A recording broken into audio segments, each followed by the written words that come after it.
Allora, ragazzi miei, buongiorno, buonasera, buonanotte, dipende da quando ve lo vedete. Ho deciso di andare live perché live, perché voglio più una vostra interazione, perché che ne parlo io non è che uno risolve niente. Posso dire la mia al riguardo. Io volevo fare il video ieri. Poi ho pensato di aspettare perché volevo saperne di più.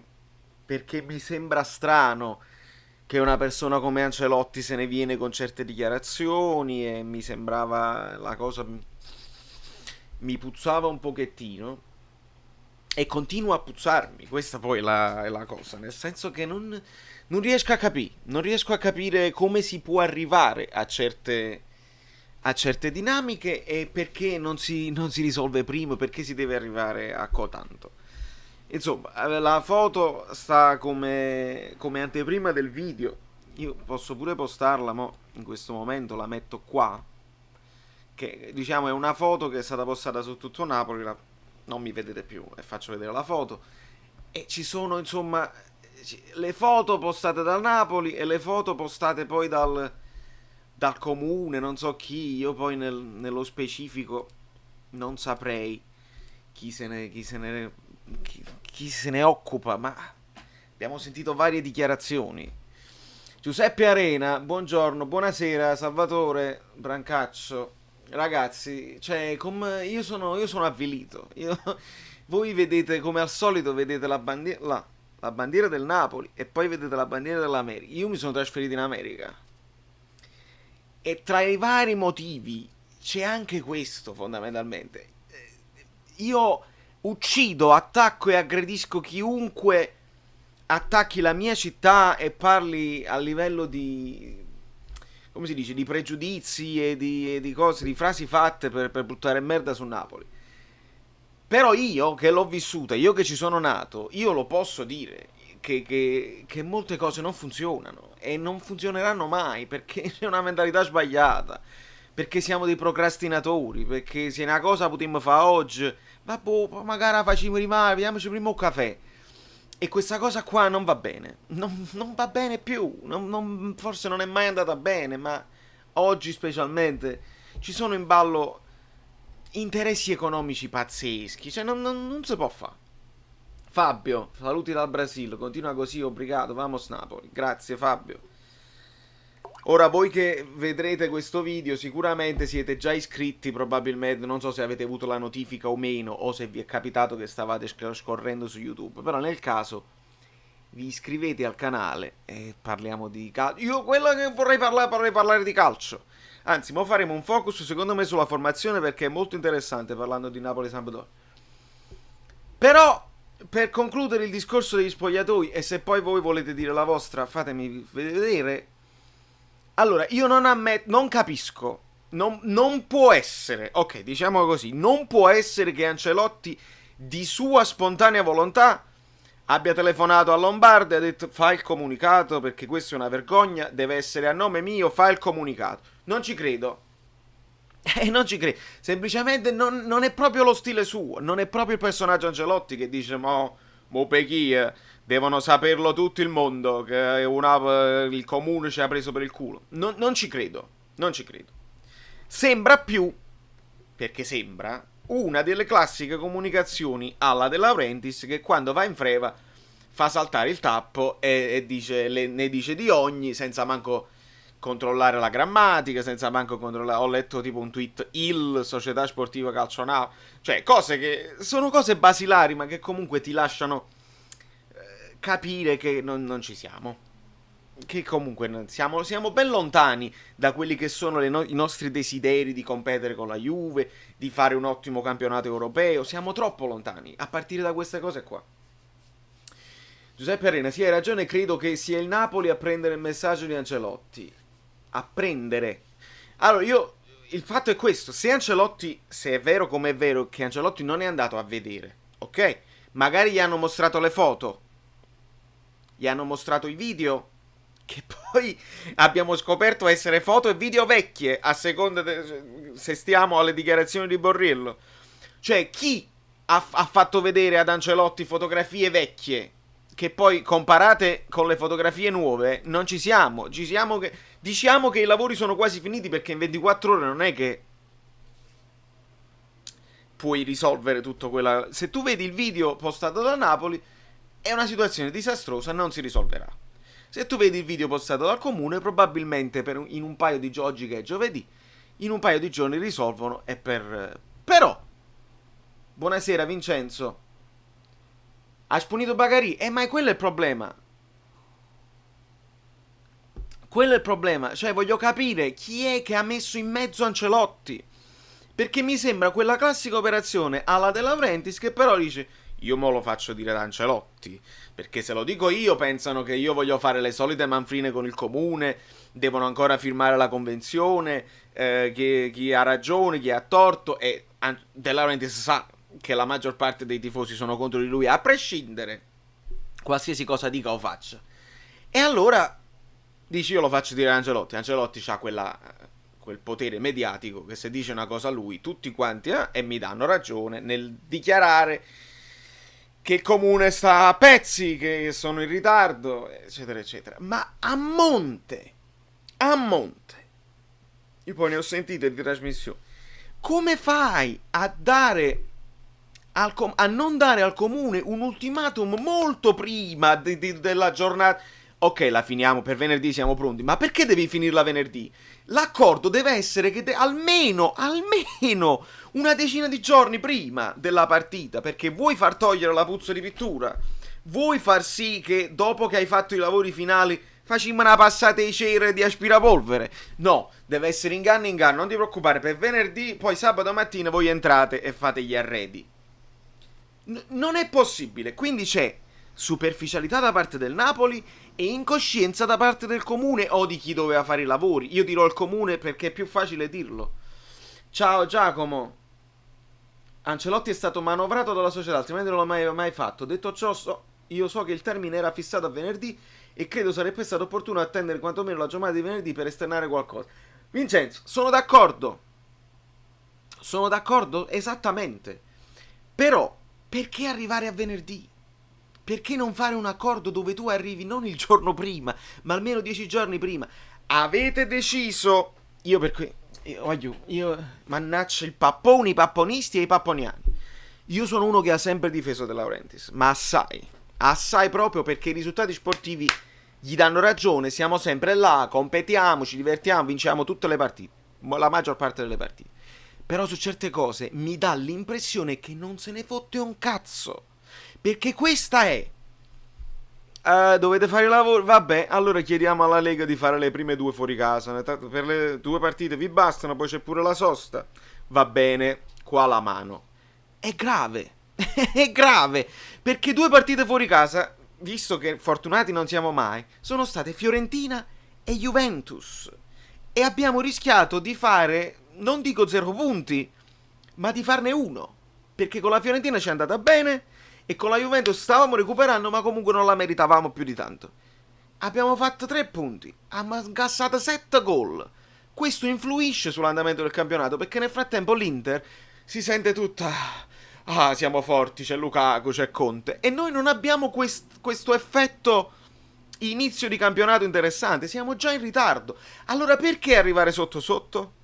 Perché accettare un accordo del genere e giocare le prime 2 in trasferta? Questo è già il primo errore del Napoli. Tu dici: no, me le ha fatto non dico per le amichevoli, ma devi farlo subito. Arrivi sotto sotto? Ok. Se arrivi sotto sotto e l'accordo era per venerdì, come mi state confermando, non puoi 2 giorni prima far fare la dichiarazione ad Ancelotti. Maronnami, fai la dichiarazione ufficiale. È la società sportiva Calcio Napoli che parla. Non parla ADL, non parla Lombardo, non parla Giuntoli, non parla Ancelotti, non parla Meret.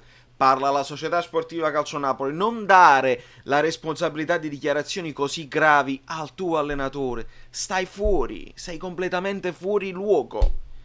Perché adesso, se sabato è tutto a posto, Ancelotti, no, scusatemi, avevano mandato delle fotografie sbagliate, abbiate pazienza.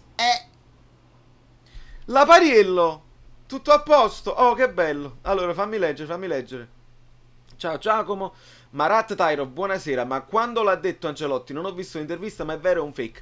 No, purtroppo non è un fake, Marat, perché non ci sono interviste, ma quando la società fa il virgolettato e mette parole in bocca ad Ancelotti, a meno che Ancelotti non telefona ai giornali e dice: sentite, sono impazziti, io mi dimetto, mi hanno messo in bocca parole che non sono le mie, purtroppo è tutto vero, quindi dovrà renderne conto a un certo punto. Finalmente YouTube ha deciso di notificarmi i tuoi video e non fare quelli di Red Ron. Ok, che Colino, mua, ti voglio bene, mi manchi. Ci siamo ridotti all'ultimo perché non sanno chi che deve fare, i sai, quindi non mettono a pittà o muro in docess. Eppure potrebbe essere una soluzione. Ho visto una fotografia su Rone Channel con Milik che sta imbiancando. Beppe Ice, siamo troppo lesionisti, basta, tiriamo fuori le palle. D'accordissimissimo. In generale dici bene, in coscienza del comune andava finito prima, concordo. A prescindere da tutto il resto, se no, oi succedono le tarantelle inutili. È così, ragazzi, è così. Perché che la situazione si risolve in una bolla di sapone o meno. Cioè, nel senso, possiamo arrivare alla partita dove ci sono disagi e a fine primo tempo questi devono respirare i fumi della pittura e non è una cosa salutare. Non dico che è un azzardo, ma non è bene.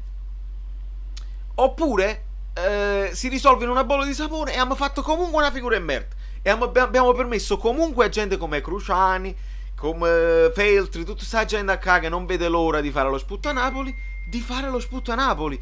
Ed è questo che non è possibile. Perché facciamo così? E mi dà l'impressione che De Laurentiis non se ne fotte proprio. E quindi, appena c'è l'occasione, il comune è una merda, i napoletani non capiscono, io sono l'unico che a Napoli fa delle cose buone. Tra l'altro non ha torto, ma state zitti, perché stai dimostrando solo un odio, capito, nei confronti dei tuoi tifosi, che sono a prescindere tuoi clienti barra tifosi, quindi li dovresti trattare bene. Questo non questo l'America ha capito e il Napoli, e non so se l'Italia, non ha capito. I clienti te li devi trattare bene. Se vedi che uno sta mangiando al ristorante e fa le facce strane, tu cameriere, tu manager di sala, devi andare là e dici: tutto a posto signore, va tutto bene, possiamo cambiare qualcosa. Non è che te ne fotte, tanto ormai il piatto lo hai servito, lo hai venduto, e allora vabbè, tanto oramai io su un magno non so mai. No, perché quello non torna più e parla con i suoi amici e dice: quel ristorante fa schifo e quel ristorante non ci vanno più. Allora purtroppo tu De Laurentiis stai sfruttando il fatto che noi tifosi del Napoli, anche se tu hai una gestione del cazzo, saremo sempre tifosi del Napoli, perché la fede non la scegli. Tu non puoi decidere di non tifare più Napoli perché non ti piace come è gestito, lo tiferai comunque. E allora i conti stanno a posto. Che tu vinca o non vinca ti cambia poco. Certo, ti puoi tirare una bella soddisfazione se vinci, ma non hai le possibilità economiche per competere, perché basta chiarirlo che non c'è. Allora almeno dimostrami che stai facendo di tutto. Dimostra che quando succede una schifezza tipo Orsato, tipo i falli di mano inventati, tutta una serie di cose, che tu vai e fai tweet societari e dici: guagliù, noi qua stiamo combattendo per il campionato, ci dovete trattare bene. Allora il napoletano dice: allora questo ci tiene. Ma quando tu fai silenzio in queste cose qua, accetti di giocare le prime due in trasferta come se niente fosse, quando noi sappiamo che è importante fare un buon inizio, e poi invece siamo dalle merde contro noi stessi, perché alla fine Napoli contro Napoli è lo stillicidio, il gioco al massacro, è lì che noi, anche difensori della gestione di ADL, cominciamo a traballare e non possiamo difendere più. Questo è. Fabio, continua così con i tuoi video live, vogliono metterci i bastoni dalla ruota non colorati. Fabio, sì, quando posso. Io purtroppo vedo pure che la connessione non è il massimo, però va bene. Io quando posso cerco di farli i video, però ragazzi, purtroppo credetemi, fare i video non è facile, perché c'è un argomento al giorno e se uno fa solo quello si può fare, e a prescindere dal fatto che non ci faccio una lira, però è un impegno, una passione, che mi piace parlare di calcio, e infatti mo parleremo, ho detto la mia sulla questione degli spogliatoi, ma la verità non la sapremo finché non aprono le camere di Sky, entrano dentro e vedremo a che livello se ci sono ancora cose che si potevano fare prima o siamo arrivati sotto sotto. Niente, è difficile perché è la musica, perché è il lavoro, perché è un altro canale YouTube dove gioco ai giochini e quello anzi mi porto qualcosa di soldi. Quindi. Vale, hai toccato qualcosa, credo. Nell'audio sento un di sottofondo che prima non c'era. Ah no, è il... mo ti dico, è il ventilatore. Aspetta un secondo. Perché se io accendo... Hai ragione, hai ragione. Perché il ventilatore è sulla scrivania e quindi se io lo spengo, adesso non lo senti più. Però avendo chiuso, c'è questa cosa mi serve una luce un po' diversa. Vabbè, non ce l'ho fatto proprio. Fondamentalmente ve la vedete così, con queste cose qua. Vedi? E se mi metto gli occhiali sono quasi trasparenti, ma non importa. Come si chiama l'altro canale, Valerio? Giacomo, ho due canali oltre a questo. Uno si chiama Valerio Fluido, è il mio canale musicale, è un po' misto. So cose musicali, eccetera, eccetera. E un altro si chiama Fluidzot. È completamente in inglese, ci sono qualche video in italiano, ma è di gaming, sono io che gioco a videogiochi e clamorosamente ho 5.000 iscritti là. È un fan club in India dove mi vogliono bene e non vedono l'ora. E là devo pure starci addosso perché sennò è così. Se volete passare, che vi diverte vedere le altre cose che faccio, mi fa piacere.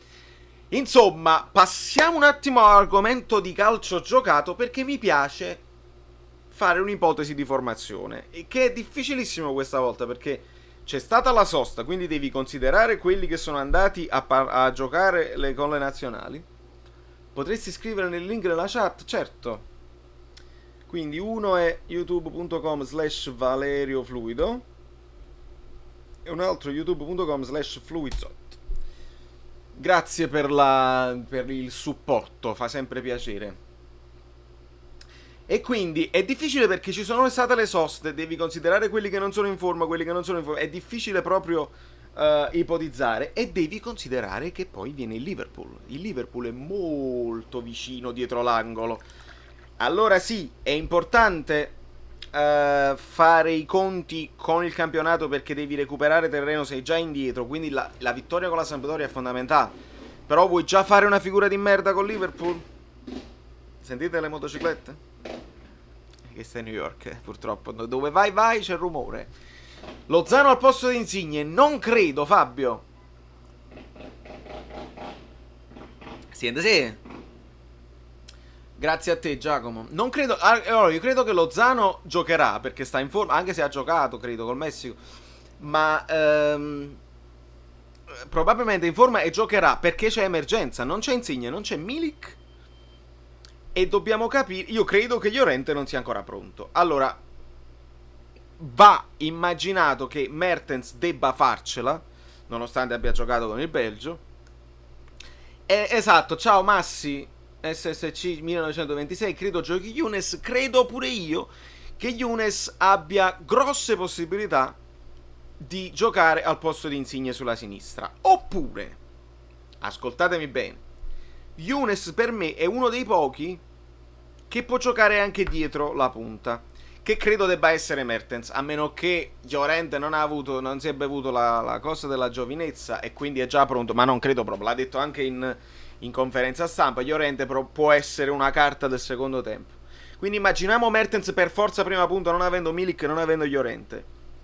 Al massimo ci può giocare Lozano lì, però in un'altra fase della partita. Mertens, dietro ci può giocare Lozano e ci può giocare Younes. Non credo che insisterà su Fabian Ruiz dietro la punta, anche perché non è piaciuto a nessuno e secondo me neanche ad Ancelotti. Insigne non è a livelli alti e dovevano venderlo. Ma mo è troppo tardi per questo.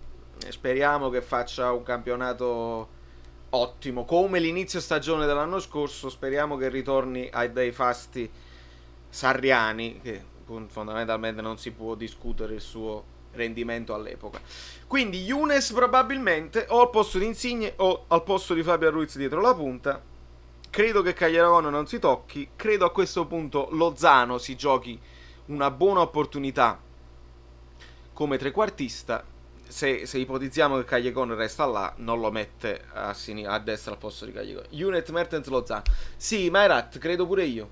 Lozano sul Corriere viene dato in panchina Elmas e Ruiz a centrocampo con Mertens e Llorente. Ah. Allora, io Elmas e Ruiz l'avevo pensata.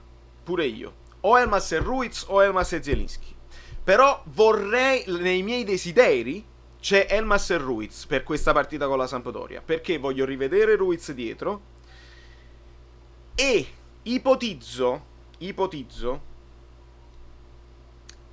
se Younes vuole, se Mertens va prima punta e vogliamo mettere Younes dietro di lui, Zielinski come esterno sinistro e Callejon, in modo tale che hai Lozano e Llorente come riserve per il secondo tempo. Altrimenti, se già ti giochi pure Lozano, poi entra Zielinski diventa un cambio conservativo. Quindi per questo nei miei desideri, non nelle mie ipotesi, nei miei desideri c'è Elmas, Fabian Ruiz, Zielinski e Younes che si possono anche alternare. Può anche giocare Zielinski dietro la punta e Younes sulla sinistra se si trova meglio, perché Younes è quasi una fotocopia di Insigne, con Mertens davanti e Callejon.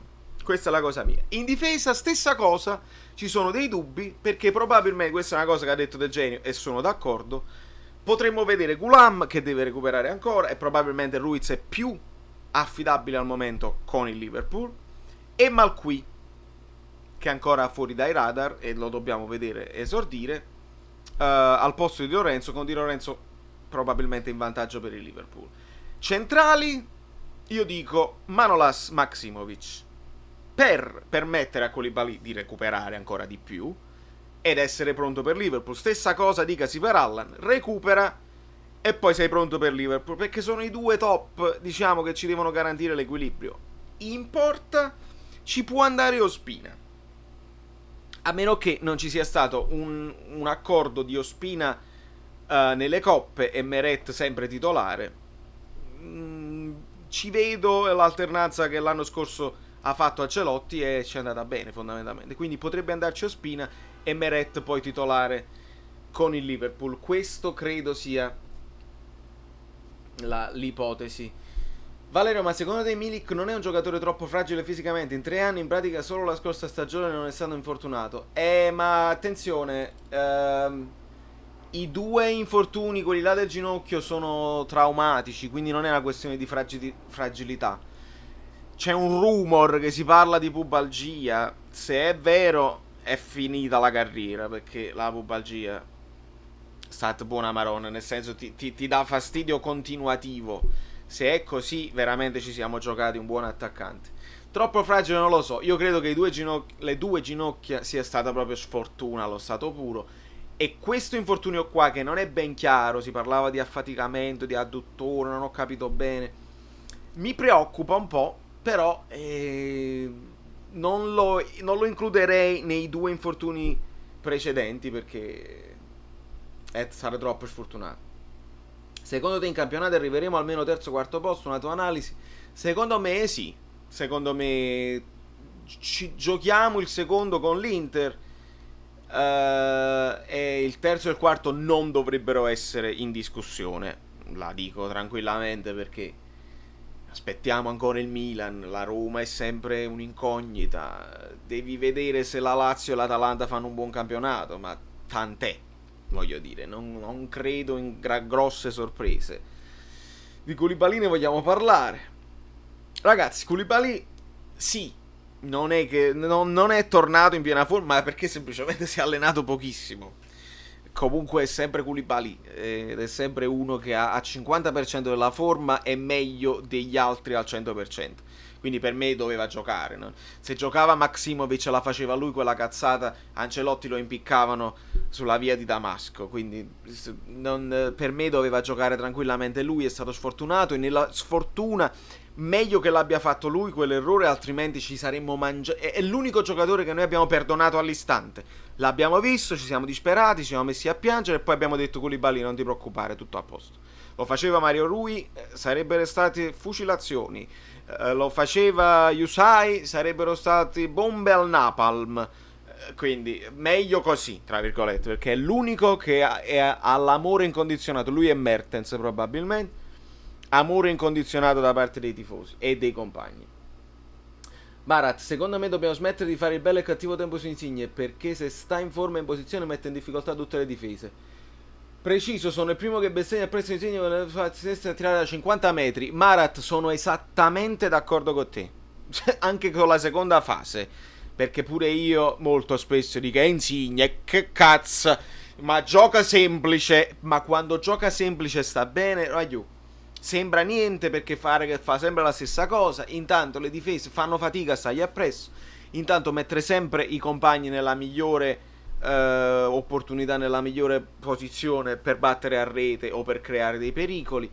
In nazionale gioca quasi sempre bene. Insigne è un giocatore che tecnicamente come stoppa il pallone, ragazzi, avrà dei limiti chiaramente fisicamente, non avrà il colpo di testa, non avrà un tiro sempre preciso perché sa che con quella cosa là ha fatto più gol in carriera e quindi continua.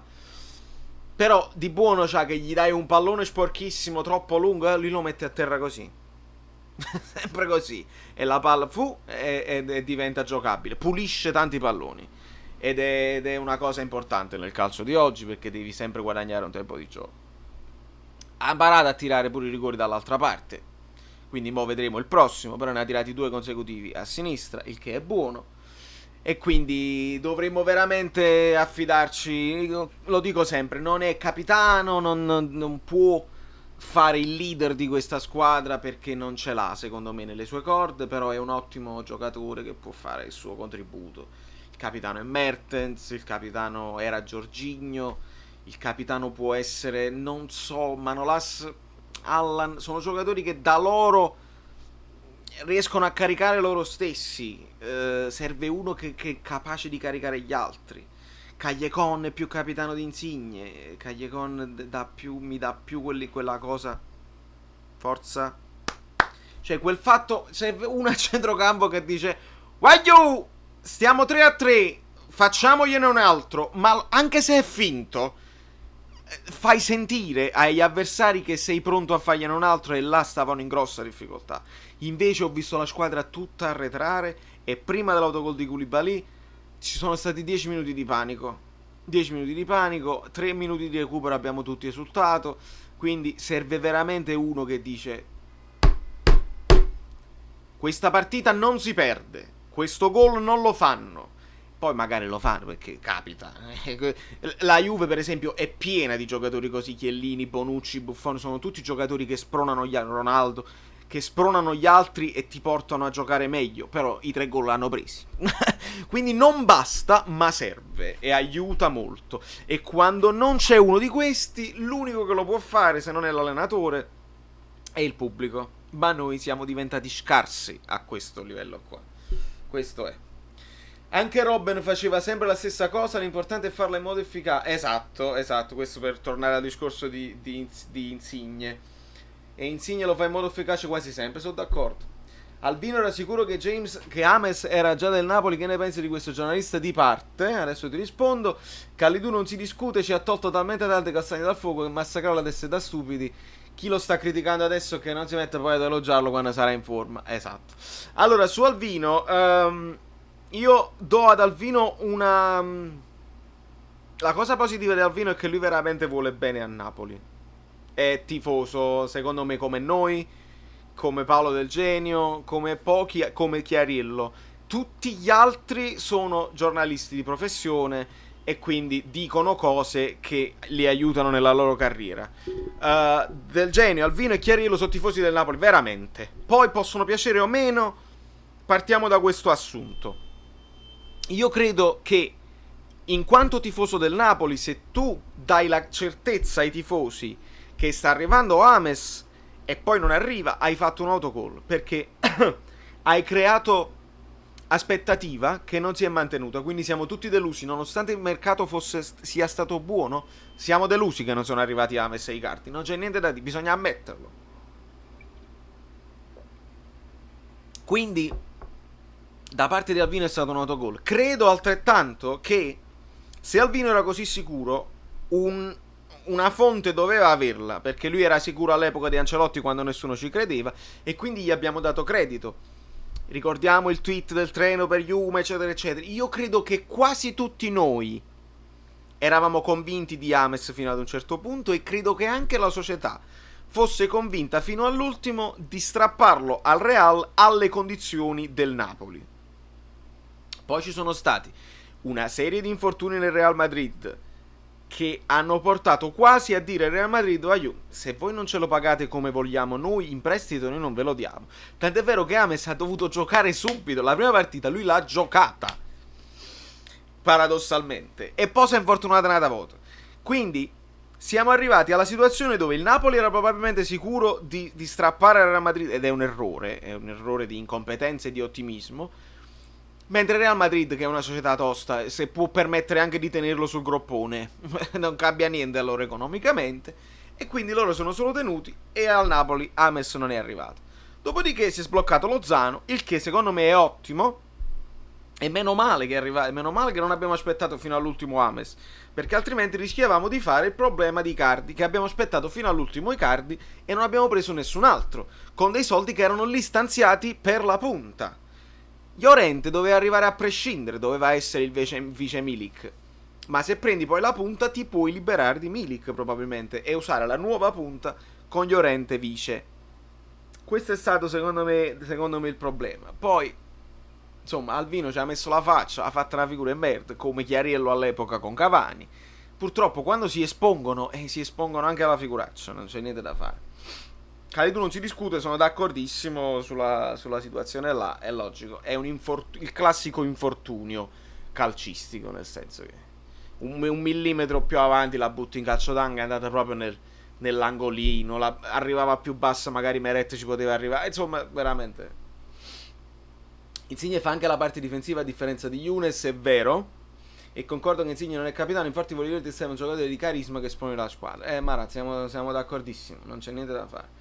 Uno di grinta manca, che poi Alan ce l'ha pure la grinta, ma non credo la comunichi più di tanto. Cioè lo vedo che invoglia i compagni, però poi ci sono delle dinamiche nello spogliatoio che sì, tu poverim se butto il cuore oltre l'ostacolo, anche perché non dimenticate che Allan era quasi già stato venduto al Paris Saint-Germain, quindi se è vero che Allan era più là che di qua ed era pronto ad andarsene, quella cosa fa perdere carisma nello spogliatoio.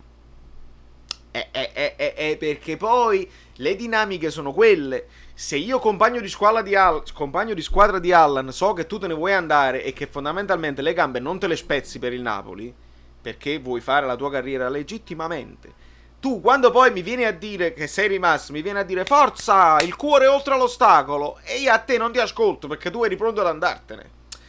Sono dinamiche difficili e sensibili e molto delicate. Poi lascia stare che il Napoli probabilmente ha uno degli spogliatoi più uniti d'Italia, che si vede che si vogliono bene a prescindere.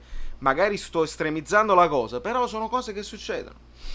Allora, ci vorrebbe un bel Cavani a gennaio. Amen. Ma purtroppo non se ne parla nemmeno. Cosa ne pensi del gioco che fa Sarri con la Juventus? Allora, ho visto poco, sinceramente, ho visto sprazzi di amichevole dove la Juventus non mi ha impressionato, non mi è sembrata questa schiacciasassi alla prima di campionato, e contro di noi hanno giocato molto bene il primo tempo, sì, sicuramente il gioco di Sarri, nonostante in banchina ci fosse Martusciello, sicuramente le direttive erano quelle di Sarri, però ancora, voglio dire, se noi ci aspettiamo di vedere il gioco che faceva Sarri con il Napoli, credo che non lo vedremo mai, perché ci sono dei campioni che un tocco in più lo fanno, ma perché possono permetterselo di farlo. Se palla a Pjanic non deve darla per forza di prima, perché se fa un tocco sposta l'avversario e può poi ragionare e farlo. Stesso dicasi con Douglas Costa, Ronaldo, sono giocatori che possono permettersi di toccare il pallone più volte, e quindi quell'entusiasmo, quella birra, quel tutto a 100 all'ora che faceva Sarri col Napoli non l'abbiamo visto col Chelsea e non credo lo vedremo con la Juventus. Certo è che giocano meglio, perché al posto di Allegri far giocare meglio una squadra era facile, e dare semplicemente un concetto di dominio a una squadra di giocatori forti, secondo me a meno che non si rompe tutto lo spogliatoio, nel senso Mandzukic, Dybala che cominciano a non giocare tanto, Emre Can, deve succedere il catastrofone, come dice il lato del Napoli, e allora si rompono le giarrettelle così. Ma nonostante, anche se il catastrofone avvenisse, sono talmente forti che partono 1-0 tutte le partite, perché la risolvono. Poi dopo possono giocare bene, possono giocare male, il campionato secondo me è già segnato. Allora ve li avete visti i dati del Corriere, della Gazzetta, mi ricordo, sugli ingaggi? E loro sono indebitatissimi, però hanno 10 giocatori che prendono più di 6 milioni netti. 10 giocatori. Il resto dei giocatori che prende più di 6 milioni netti sono: uno è Koulibaly, uno è Donnarumma e un altro è non lo so, Lukaku credo. Cioè uno per squadra nei vari. E come fai a competere se loro ne hanno 10 che prendono più di tutto il resto del campionato? Purtroppo non si può competere. C'è sempre la solita cosa, che loro fanno questo overplus per vincere il campionato a mani basse anche con le riserve e concentrarsi poi sulla Champions. Spero che la vincono oramai. A così si rilassano in un momento e ci fanno stare più tranquilli. Anche perché devono recuperare dai debiti, perché sono indebitatissimi e nessuno fa niente, nessuno dice niente. Vabbè.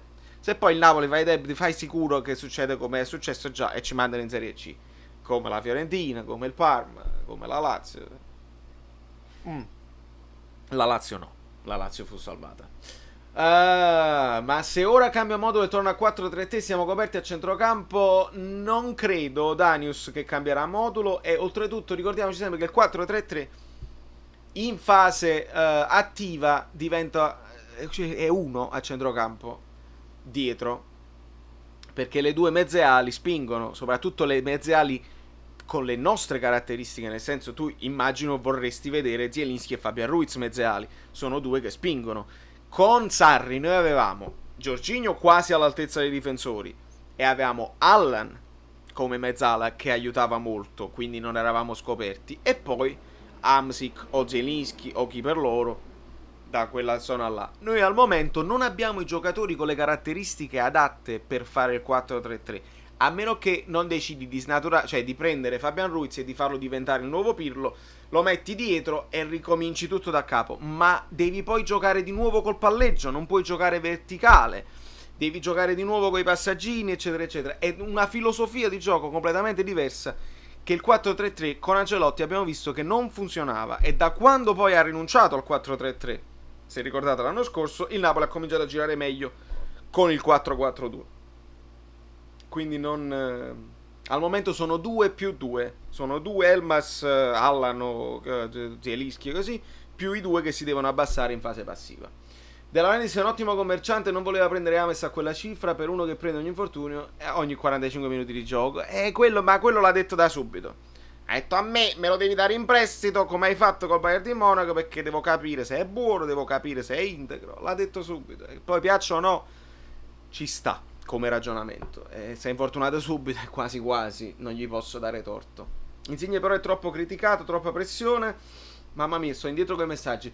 Poi non c'è da lamentarsi se il pensiero di andarsene. Totti a Roma era trattato come un dio, Insigne viene sempre criticato. È verissimo, Giacomo.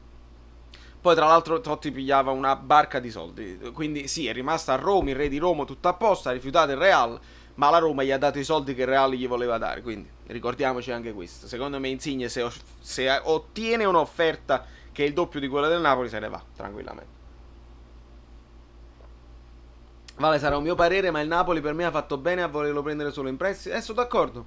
Non dimentichiamo che James veniva dalla non esaltante esperienza e poi si è anche rotto. Sì, ma al di là della non esaltante esperienza è che ha giocato poco proprio per infortuni, quindi andava bene avere dei dubbi. Secondo te chi vincerà il pallone d'oro? Boh. Non lo so, che Ronaldo sempre, perché si è rifiutato di andare l'ultima volta e la vincerà di nuovo lui perché ha segnato 40 gol contro la Lituania. Vabbè, lasciamo perdere. Secondo me i primi 60 minuti della Juve non ha fatto granché, ma il Napoli si è scansato, non è entrato in campo mentalmente, credo ci saranno problemi nello spogliatoio della Juve perché Sarri distrugge l'individualismo, lo sappiamo benissimo, perché Insigne e Mertens in quel periodo giocavano sempre con un tocco e via. Sì, però ricordati che Sarri è cambiato. Sarri si è azzardato a sostituire Ronaldo e Ronaldo gli ha detto mai più. in amichevole. E dopodiché la seconda conferenza stampa Sarri ha detto Ronaldo può fare quello che vuole, deve stare libero. Quindi l'individualismo Sarri lo ha imparato con Hazard, che glielo deve lasciar fare, altrimenti i giocatori fanno il cazzo che vogliono loro. Io ho visto le partite del Chelsea, ragazzi, non se ne fregavano proprio. Saltavano Jorginho, David Luiz che lanciava sulle punte. Certi giocatori non gli fai niente, cacciano loro l'allenatore piuttosto che fare quello che l'allenatore ti chiede. Quindi Sarri probabilmente, dato che è uno che io adesso lo chiamo è un opportunista, pur di vincere, pur di ottenere adesso risultati per se stesso, lascerà spazio ai giocatori migliori che ha di fare quello che vuole. Il gioco lui l'ha già dimostrato che adesso avrà i favori della critica, anche se giocherà maluccio, comunque si dirà il gioco di Sarri, perché ormai si è sempre detto il gioco di Sarri. Ed è nato col Napoli questa cosa qua, e mentre col Napoli loro potevano permettersi di dire che bel gioco, però non arrivano i risultati perché il Napoli non ha vinto niente, adesso potranno dire che bel gioco e arrivano anche i risultati, grande Sarri. Quindi, anche se giocherà male, si dirà il bel gioco di Sarri, perché Ronaldo farà uno scambio con Higuain e diranno mamma mia, spettacolare. Uno tra Tonali, Tonali mi piace tantissimo, De Paul oppure Correa della Lazio, questa squadra volerebbe. Allora Tonali mi fa impazzire e per Tonali io tornerei al 4-3-3. Non lo so se è pronto, lo vedremo quest'anno, però ho visto video, cose, cioè ha proprio le stimmate del campione, è giovanissimo. E De Paul pure va bene, cioè secondo me De Paul era un'ottima idea, che l'anno prossimo costerà di più. De Paul può giocare trequartista, può giocare mezzala, non probabilmente tra i due, però come si dice, con il modulo ibrido, no? Se tu metti i tre trequartisti fondamentalmente diventano centrocampisti o attaccanti a seconda delle fasi di gioco. Ricordiamoci, Wagyu, e lo dico, e qua penso che tra un poco chiudo pure perché siamo quasi a 40 minuti. Io ascolto tutte le trasmissioni che posso, tutte le trasmissioni, specialmente Radio Kiss Kiss, perché c'è Del Genio. E poi finisce Del Genio e attacca Lucio Pengue, e Lucio Pengue fa le domande ai suoi ospiti: ma il Napoli se gioca 4-4-2 e passa al 4-3-1, 4-2-3-1 non è meglio? Allora non avete capito manco cazzo. Basta ascoltare Ancelotti e basta vedere le posizioni medie che oramai sono a disposizione di tutti. Il Napoli gioca con la palla al centrocampo in 4-4-2. 4-4-2 è la fase passiva, ok? Quindi se voi vedete bene le partite, in queste due partite dove ha giocato Fabian Ruiz dietro la punta, nella fase passiva Fabian Ruiz era all'altezza di Mertens quasi. Erano le due punte, poi è chiaro, uno sta più avanti, uno sta più indietro a seconda di dove è la palla, ma quella è la fase passiva. Insigne e Callecon sono centrocampisti esterni, non sono attaccanti, e giocano vicino ad Allan e Zielinski. Ce lo mettiamo in testa questa cosa qua, perché se ci mettiamo in testa questa cosa qua e smettiamo di dire cacate tattiche, possiamo poi capire la fase attiva, dove i due terzini possono salire tutti e due, e quindi salendo i due terzini il centrocampo è sempre a 4, perché i due centrali restano i due centrali e Insigne e Callecon salgono. Quindi abbiamo i due difensori centrali dietro, i due terzini all'altezza dei centrocampisti e i due centrocampisti esterni all'altezza degli attaccanti. Fabian Ruiz scende un pochino perché c'è la centralità, c'è la verticalità del gioco, di conseguenza ti trovi col 4-2-3-1 che in realtà è un 2-4-3-1. È semplicissimo da capire. Poi ci sono i movimenti chiaramente a seconda della formazione avversaria, che tu chiaramente devi sconquassare in un certo modo facendo degli scambi. Hai visto, no? Che Mertens da prima punta è andato lui a sinistra, con Insigne che ha preso il pallone per primo a centrale e poi ha concluso sull'assist di Callecon. Quelle sono fasi di gioco, non è che Mertens stia con esterno. Ma non ci sarebbe nemmeno bisogno di dirle certe cose. Però io vado troppo in freva quando sento delle persone, dei giornalisti che vengono pagati per fare questo tutti i giorni e mettono solo confusione nei tifosi. Poi i tifosi dicono il 4-2-3-1 non va bene, è meglio il 4-4-2. È la stessa cosa. Mettetevelo in fronte che è la stessa cosa. E il secondo tempo del Napoli non è cambiato. secondo tempo di Juventus-Napoli non è cambiato, sono cambiate semplicemente le caratteristiche di Fabian Ruiz e di Lozano. Poi è cambiato che Zielinski è andato sulla fascia, ma sono cambiate le caratteristiche del sottopunta, che Lozano attacca di più, quindi è più attaccante e quindi è più punta. Madonna mia, neanche più voce. Si è bloccato? C'ho dei problemi di connessione. Comunque, leggo a volo gli ultimi commenti. Bla bla bla, Tonali, ok. Pure Icardi aveva giocato poco. Se ci pensi, sarebbe convenuto spendere 60-70 milioni. Sono contento di Mili se non è rotto. Danius, Icardi. A me non piace che non aiuti la squadra, però è una punta straordinaria. Il problema poi sarebbe stato che lo devi inserire in un contesto. Ha fatto Buonassini in mezzo alle prime donne. Là sono tutte prime donne. Icardi avrebbe fatto bene secondo me al Napoli, però doveva veramente scordarsi le individualità e mettersi a disposizione. Non era un rischio perché è ancora giovane e te lo rivendi, mentre Ames c'ha più una storia di problematiche. Icardi ha avuto solamente questa problematica fondamentalmente della mogliera e quindi di uno che rompe il cazzo nello spogliatoio. Andiamo avanti, Tonale il futuro nazionale, piace moltissimo, ovviamente finirà la Juve, speriamo di no, ma penso pure di sì. In Europa il Barcellona è completo su tutti i fronti, non colorati escono anche questa volta, speriamo bene o no. Poi la Champions lo sai che dipende anche dalle partite, che ti può capitare un sorteggio del cazzo in quarti di finale, eccetera, eccetera. La coppia Manolas-Koulibaly, al di là dei nomi che hanno, come l'hai vista in questo inizio? L'ho vista così e così, ma non per un fatto di caratteristiche. Sì, lo so che Albiol si integrava meglio perché più regista difensivo, ma Manolas e Koulibaly sono in grado entrambi di mettere la pezza quando capita. Sono tutte e due veloci e per me è meglio che siano veloci che non uno un po' più statico. Per me va bene.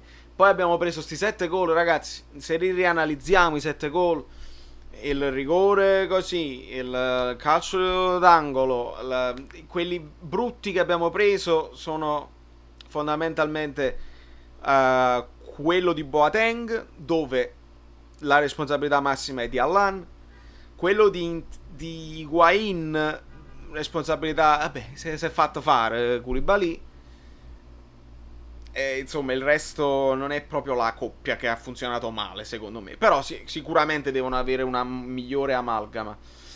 Credo che stia andando male a livello di streaming, che non ho una connessione ideale. Forza Napoli sempre, Domenico.